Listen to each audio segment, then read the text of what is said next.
enemigos. Es cierto que esa influencia helenística no gustaba a los reaccionarios, pues por ejemplo Catón el Viejo, y les acusaban con el dedo de no ser lo suficientemente romanos. En ese tiempo, Roma se estaba empezando a abandonar a la molicie. Los frutos recogidos en las provincias conquistadas eran exquisitos, eran abundantes.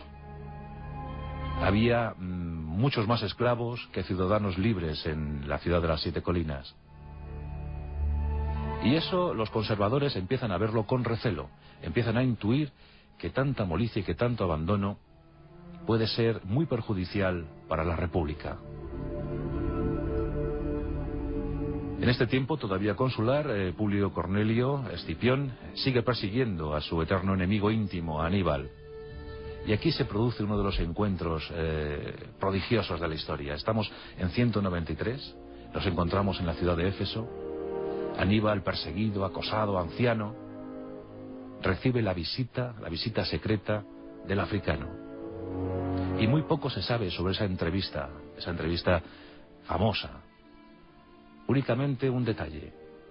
El africano, interrogando a Aníbal, le preguntó: dime, Aníbal, a tu juicio, ¿cuáles son los 3 principales comandantes militares de la historia?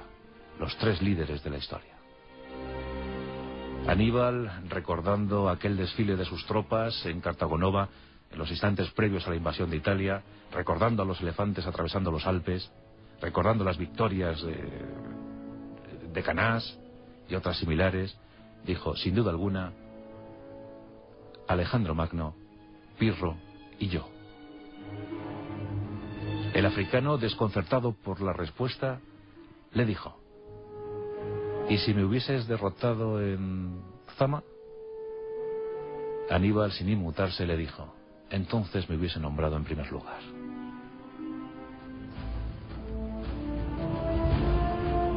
El africano respetó a su enemigo íntimo y salió en silencio de aquella sala. Al poco Aníbal se suicidaba. Tenía 64 años. Uno de los grandes estrategas, uno de los grandes militares, uno de los grandes líderes de la historia. Escipión le respetó esa voluntad de suicidarse antes de ser capturado por los romanos. Las actuaciones de los escipiones en tierras orientales no gustaron a los viejos conservadores del Senado. Y Catón el Viejo se convirtió en el principal hostigador de una conjura contra los escipiones. Consiguió que el africano, otrora héroe de Roma, pasara casi a ser un bandido, un malversador de fondos, un usurpador de funciones. Y tuvo que abandonar la política, y tuvo que abandonar la escena pública. Y al poco, en Liternum fallecía, casi olvidado por todos, injustamente olvidado por todos. La presión de Catón fue decisiva. En ese año 183 a.C., fallecía uno de los mejores militares del mundo antiguo. Fue de los primeros en cimentar, en colocar las primeras piedras de lo que sería más tarde el Imperio de Roma.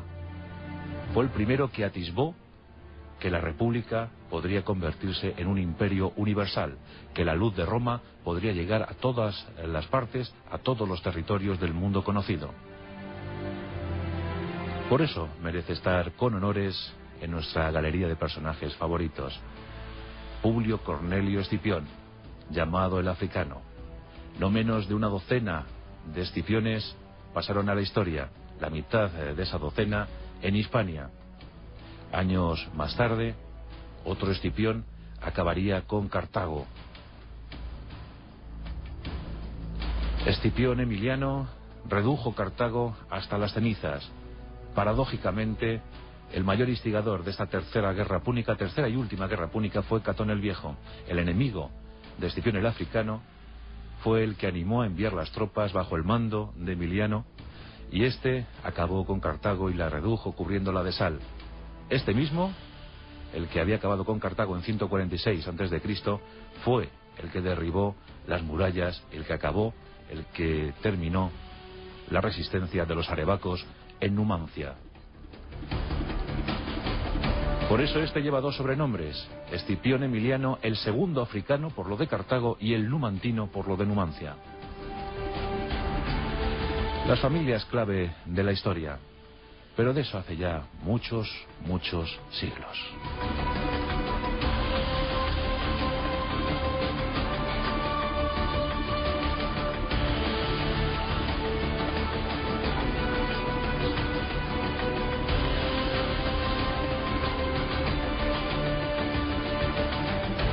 La Rosa de los Vientos, con Juan Antonio Cebrián, en Onda Cero.